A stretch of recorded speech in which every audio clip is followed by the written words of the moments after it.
कन्याकुमारी को क्यों कहते हैं कन्याकुमारी? कन्याकुमारी शब्द बरसों से हम भारतीयों को एक होने का अनुभव कराता रहा है। शौर्य की हर बात में हम कहते रहे हैं कि भारत कश्मीर से कन्याकुमारी तक एक है।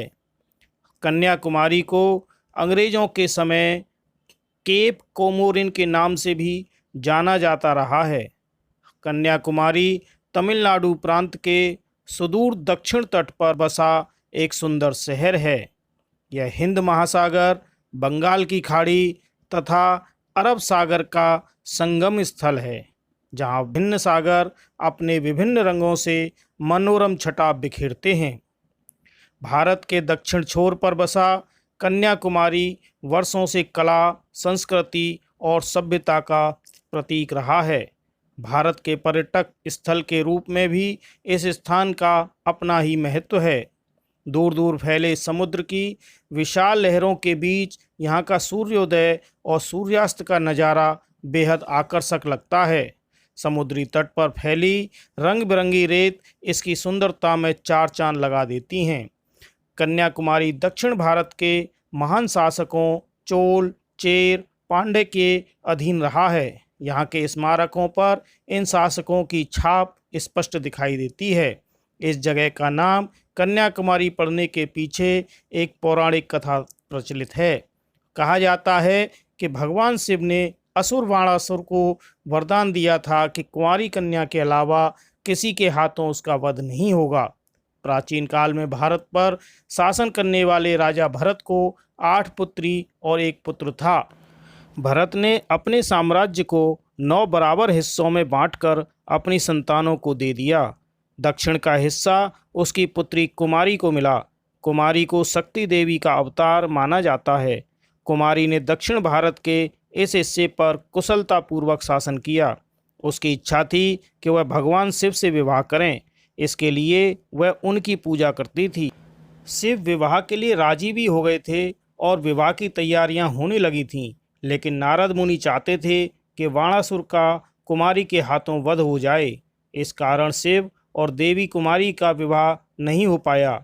इस बीच बाणासुर को जब कुमारी की सुंदरता के बारे में पता चला तो उसने कुमारी के समक्ष शादी का प्रस्ताव रखा।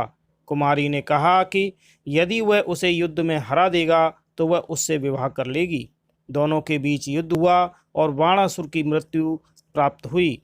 कुमारी की याद में ही दक्षिण भारत के इस स्थान को कन्याकुमारी कहा जाता है। माना जाता है कि शिव और कुमारी के विवाह की तैयारी का सामान गेहूं व चावल थे। आगे चलकर रंग बिरंगी रेत में परिवर्तित हो गई। सागर के मुहाने के दाईं ओर स्थित यह एक छोटा सा मंदिर है जो पार्वती को समर्पित है। मंदिर तीनों समुद्रों के संगम स्थल पर बना हुआ है। यहाँ सागर की लहरों की आवाज़ स्वर्ग के संगीत की भांति सुनाई देती है। भक्तगण मंदिर में प्रवेश करने से पहले त्रिवेणी संगम में डुबकी लगाते हैं, जो मंदिर के बाईं ओर 500 मीटर की दूरी पर है।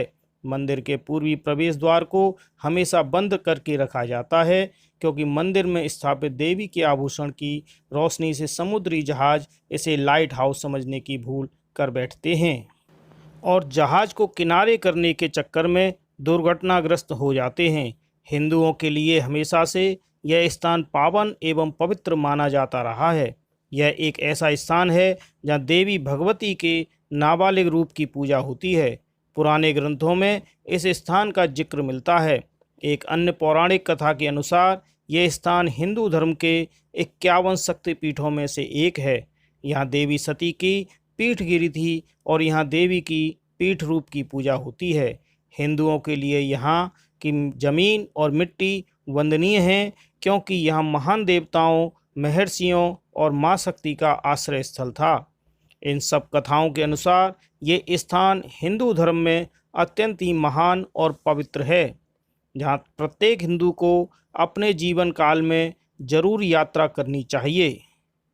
जय श्री राम।